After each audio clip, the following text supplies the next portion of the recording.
Hello നമസ്കാരം. I am Kadhalan എന്ന ചിത്രത്തിൻ്റെ ഏറ്റവും പ്രധാനപ്പെട്ട അപ്ഡേഷനാണ് ഇന്നൊരു വീഡിയോ ഭാഗത്ത്. വീഡിയോയിലേക്ക് മുൻപേ വീഡിയോ ലൈക്ക് ചെയ്യുക, ചാനൽ സബ്സ്ക്രൈബ് ചെയ്യുക. ഈ വരുന്ന ഓഗസ്റ്റ് മാസം ധാരാളം ചിത്രങ്ങൾ OTT റിലീസ് ചെയ്യാൻ പോവുകയാണ്. നമ്മുടെ ചാനൽ പരിശോധിച്ചാൽ നിങ്ങൾക്ക് കാണാം.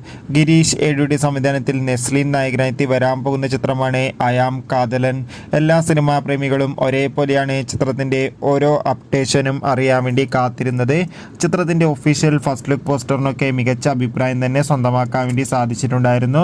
അതുകൊണ്ട് തന്നെ എല്ലാ സിനിമാ പ്രേമികളും ഒരേപോലെയായിരുന്നു ചിത്രത്തിൻ്റെ ഓരോ അപ്ഡേഷനും അറിയാൻ വേണ്ടി കാത്തിരുന്നത്. ആദ്യം കിട്ടിയ അപ്ഡേഷനായിരുന്നു ചിത്രം വരുന്ന ഓഗസ്റ്റ് മാസം തന്നെ തിയേറ്ററുകൾ എത്തുമെന്ന്. എന്നാൽ ഇപ്പോൾ ഇതാ ചിത്രം ഈ മാസം എത്തില്ല എന്ന് കൺഫേം ആക്കിയിട്ടുണ്ട്. പകരം ചിത്രം സെപ്റ്റംബർ നവംബർ മാസമായിരിക്കും തിയേറ്ററുകളിൽ റിലീസ് ചെയ്യാൻ പോകുക. എന്തായാലും ചിത്രത്തിൻ്റെ ട്രെയിലർ ടീസറോടെ തന്നെ പുറത്തുവരും. കാത്തിരിക്കാം കൂടുതൽ അപ്ഡേറ്റിനായി. എത്ര പേരാണ് അയാം കാതലൻ എന്ന ചിത്രത്തിൻ്റെ റിലീസിന് വേണ്ടി കാത്തിരിക്കുന്നു?